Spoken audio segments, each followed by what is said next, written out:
Maintaining and regularly servicing any vehicle is crucial for its efficiency and reliability.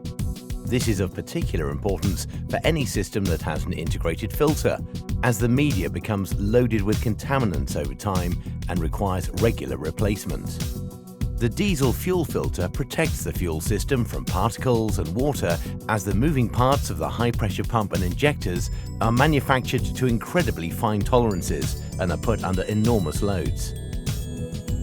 In this video, we look at the replacement procedure for fuel filter element ADV 182312. The vehicle featured is a Skoda Octavia 1.6 TDI, which has a fuel filter assembly also used by many other Volkswagen, Audi, Seat and Skoda models.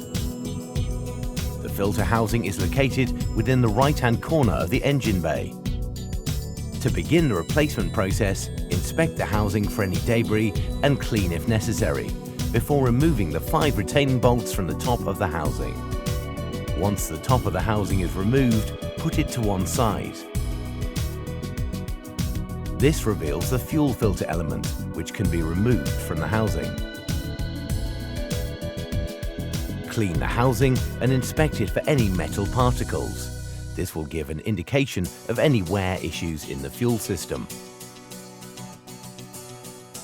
Remove the new filter element from the box and sealed bag, which protects the filter media from dust during storage.